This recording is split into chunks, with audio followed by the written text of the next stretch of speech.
After leaving Cherry Hill Park outside Washington, D.C., we only had about a 2-hour drive to our next campground in Luray, Virginia. This gave us a great opportunity to stop along our route for another quick adventure and a lunch break. About 30 minutes outside Washington, D.C. is the Manassas National Battlefield Park, the site of the first Battle of Bull Run, considered by many to be the first battle of the Civil War in July of 1861. Inside the Henry Hill Visitor Center, we picked up the Junior Ranger packets for the kids and then spent some time in the museum. There are artifacts from the battle, as well as a really cool map that shows the troop movements and strategy, or lack thereof, of both sides. One thing that became clear as we learned more is that both sides underestimated each other, thought it would be over quickly, and were very unprepared. The battle ended up lasting much longer and being much bloodier than any of them had anticipated. 4 miles to the east, near Shenandoah, a slightly larger Union army prepares for battle. To avoid a bloody confrontation along Bull Run, Union Commander General Irvin McDowell plans to march almost half of his army. Outside the visitor center is a trail lined with cannons and monuments with signs describing the significant people and events.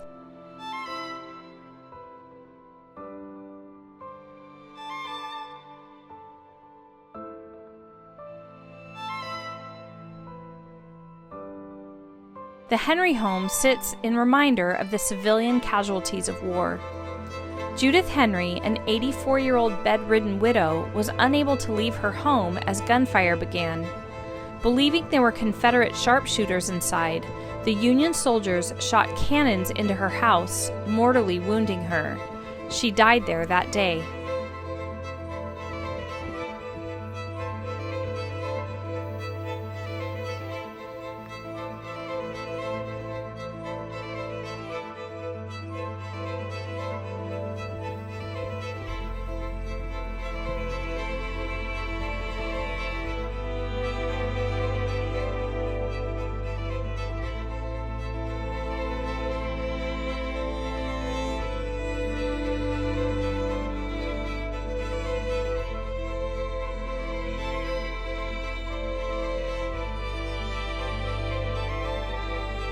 Also out on this field is a statue of General Thomas Stonewall Jackson.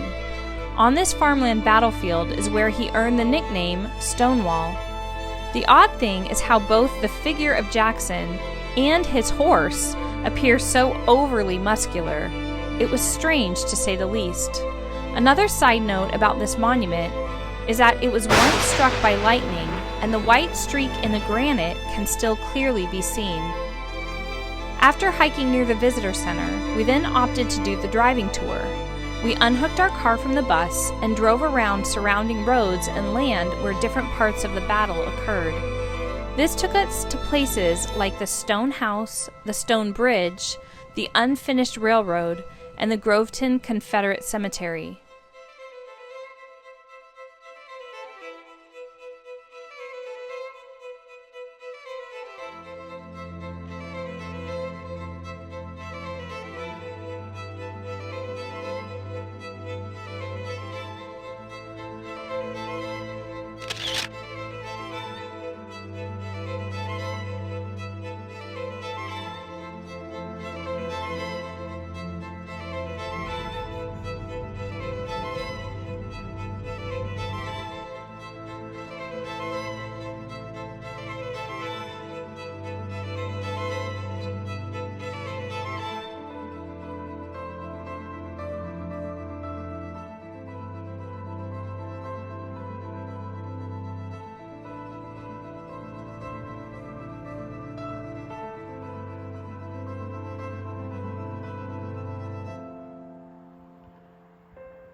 I promise to learn about the national parks, learn about national parks, help preserve, protect national park lands, help preserve and protect national park lands, and teach others what I've learned at the national parks. teach others about what I learned at the national parks. Congratulations, you are now junior rangers. Yay!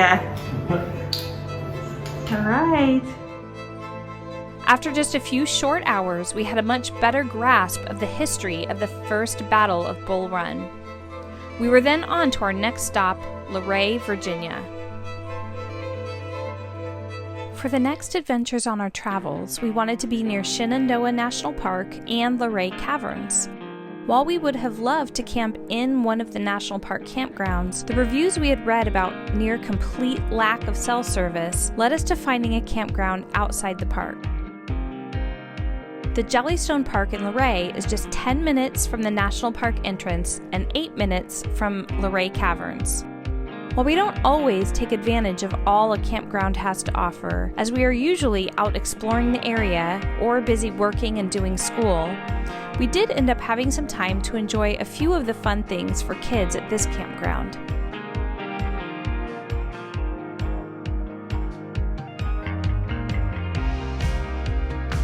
Emmett absolutely loves rocks and minerals, so we took him to the sluice to sift for gems. What is that? It's a little bag with sand. What's in the sand? Gemstones. Okay, so we're gonna be. Emmett loves mining, so we're gonna be mining for gemstones this morning.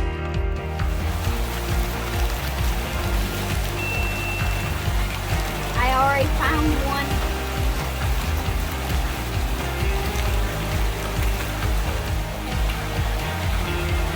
Very gently. The water's flowing pretty fast. Look at that clear part. I got some type of red thing.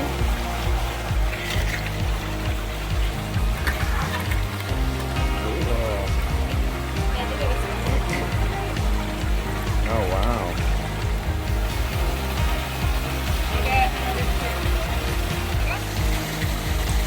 What do you think, Emmett? That's cool. Is it pretty cool? The kids also had fun zip lining, jumping on the bounce pad, and playing gaga ball. There were a lot of kids there to play with when we first arrived, as it had been the closing weekend for the water park. After the weekend campers headed home, we enjoyed a nice quiet week surrounded by the beautiful Shenandoah Mountains.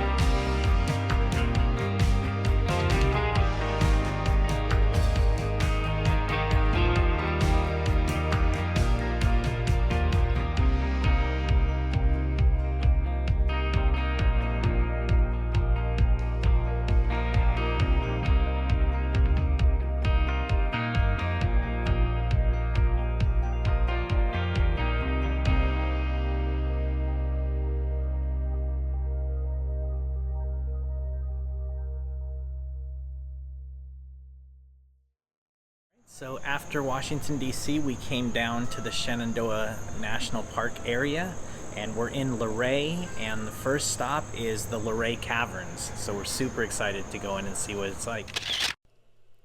The Luray Caverns, which are privately owned, offer a 1.5-mile self-guided tour. There are no steps, and the entire trail is paved, so it's really nice because it accommodates small strollers and wheelchairs.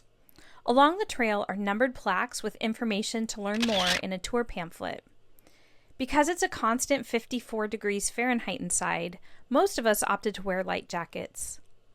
This cave was discovered in 1878 by 5 local men who felt cold air coming up from a sinkhole.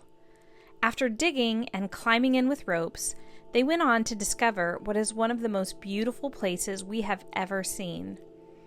It's truly difficult to put into words the beauty of this underground world. The calcite formations, which are expertly lit up to showcase the details, are breathtaking. Every time we turned a corner or entered a new room, we would all gasp. The stalactites and stalagmites, the towers, the columns, the draperies, the colors, we couldn't believe what we were seeing. Our eyes were all fooled at one point as what appeared to be the floor covered in stalagmites was simply a crystal clear, shallow spring perfectly reflecting the stalactites hanging from the ceiling. This video cannot capture what our eyes saw, but please enjoy the incredible Luray Caverns.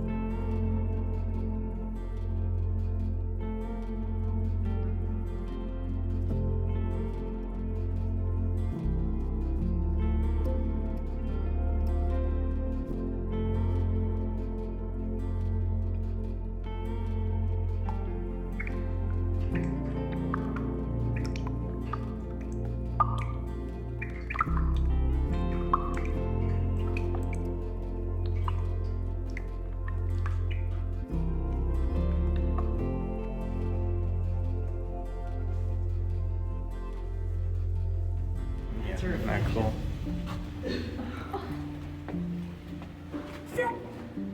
That's not real. That's No, what? that's water. That's crazy. That looks surreal.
Included with the admission to the caverns, and right next door, are 3 other attractions. First up was the Car and Carriage Caravan Museum. Inside this small building are about 75 different vehicles. It was such a surprise at what a cool little automotive museum this was. They have some amazing pieces that we had never heard of before.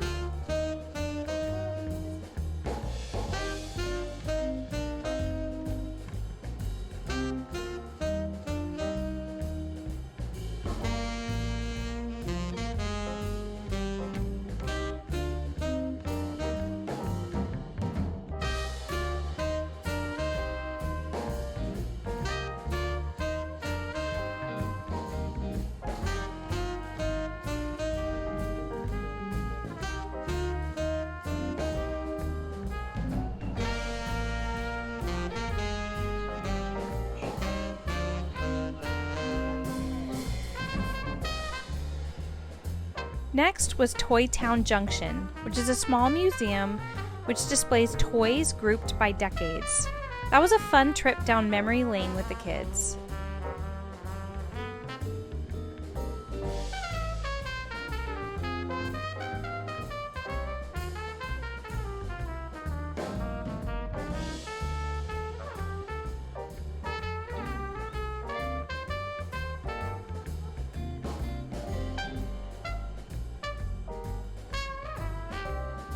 Finally, we visited Shenandoah Heritage Village, which has both a small museum detailing the history of the people of Shenandoah Valley, as well as houses and buildings moved there from different places throughout the valley.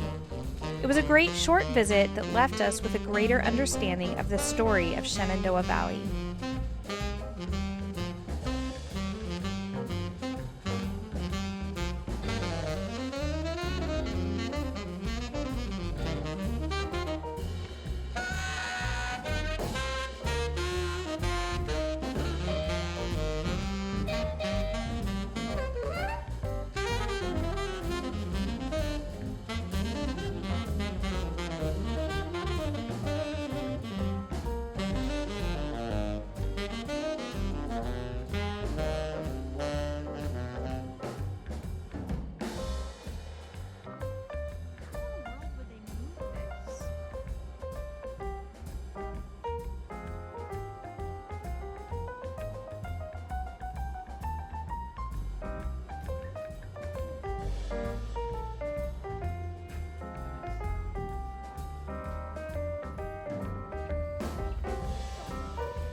Okay, we just finished doing the Luray Caverns, and what did you guys all think? It was so cool. It was interesting. It was amazing. Now, that was our first caverns. We haven't done Carlsbad yet, or Mammoth Caves, or Wind Cave, so we have a whole list of these to do as we're traveling, but Luray Caverns are just incredible. Like, I don't even know how many times I was saying, wow, like I don't think my mouth shut. I was just under my mask. I was like, the whole time. It was just absolutely incredible. It almost didn't feel real. It almost felt like we were in like the coolest line at Disneyland. like the line to Indiana Jones or Big Thunder Mountain. It was like that, but real and about 1,000 times cooler. It was so beautiful. And our video and pictures just probably don't even do it justice. It was just amazing. We loved it. We loved it. So if you're anywhere near the Shenandoah Valley, or just really anywhere on the east side of this country, it is worth a trip to the Luray Caverns. It was gorgeous. So